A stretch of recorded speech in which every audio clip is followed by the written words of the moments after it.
Today's video, going to be replacing the radiator on this Chevy Colorado because when it's running and it's pressurized, it is coming out of these mating surfaces. It's not, you can see it's wet right there, but you can't see it leaking.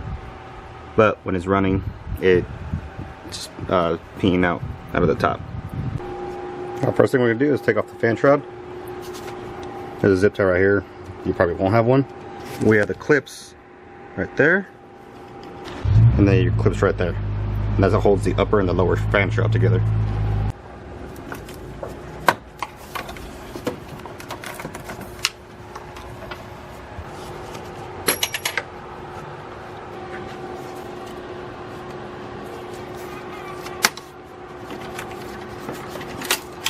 We're going to take off the splash shield now, 13 millimeters.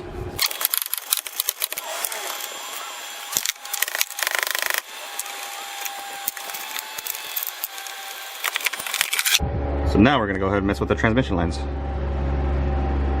For these transmission lines, you just got to pull back this cover.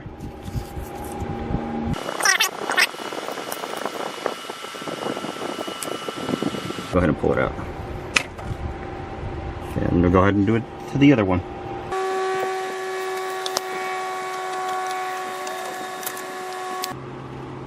Now we're going to go ahead and get that lower radiator hose off. Make sure you have a drip can and a catch can.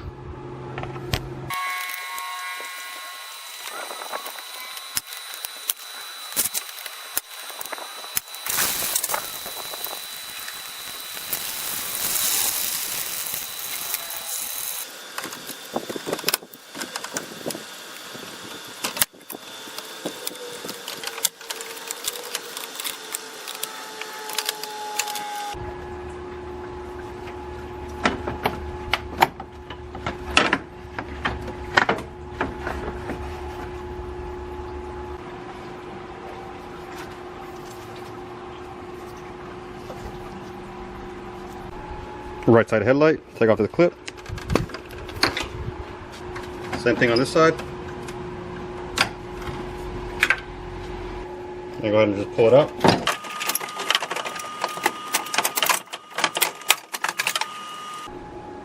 Now with the grill out, you have access to this bolt right here and that bolt right there. 10 millimeter.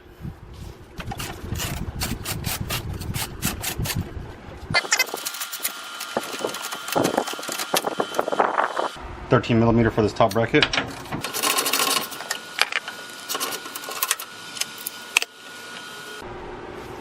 I'm going to take off this breather. So this is part of the radiator, this black piece, and the condenser in front sits in it on both sides. It's kind of hard to tell, but it's down here. So what you got to do is get the condenser, lift it up and pull it forward, and then the radiator can come out. So you can see the condenser hanging off a little bit. That's because the bottom of it was supported by the radiator mount. So both of them are off. You could put a zip tie through this hole and this hole to support it, or we're going to go ahead and just take it off real quick and replace it.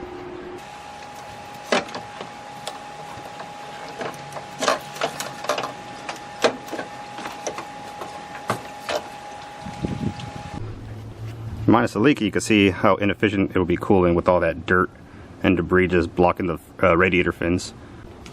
So now we're going to go ahead and take off these side panels that bolt onto the new radiator.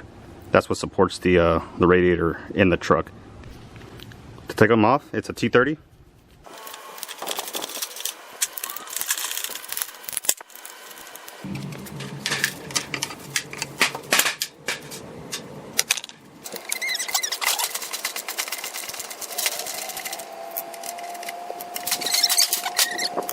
Now we're going to go ahead and put these side mounts onto the new radiator.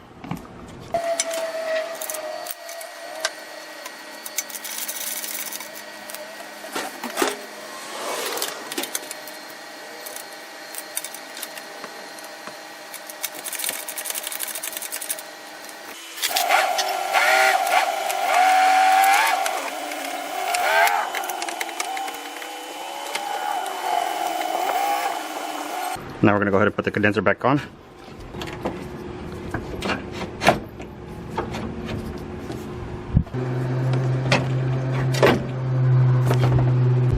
Okay, now the condenser is sitting on those two ridges. Now we're going to go ahead and put the bolts back in.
You're going to want a couple gallons of Dex Cool.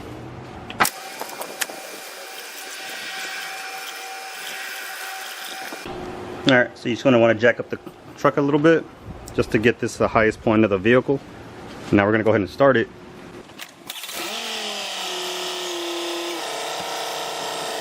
You're going to want to go full hot, fan up, and you're just going to sit here and make sure it doesn't overheat.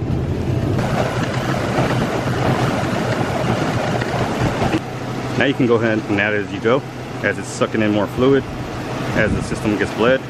You're going to want to run it for a while to make sure that there's no more air bubbles and you get hot heat inside. So we're going to sit here for about 10-15 minutes, let this bleed. What you can do is you can squeeze the upper radiator hose, so you can get some air out of it. So once you know, or once you have heat coming out of the vents, and you got all the air out of the system, you can go ahead and take off the funnel and all that and go ahead and put your radiator cap back on, and then you can just check all your connections, your transmission lines down here and your radiator lines up there, and you make sure that you're not getting leaks anywhere. And that's how you replace a radiator on these Colorados. Hopefully this video helped you. Y'all have a good one.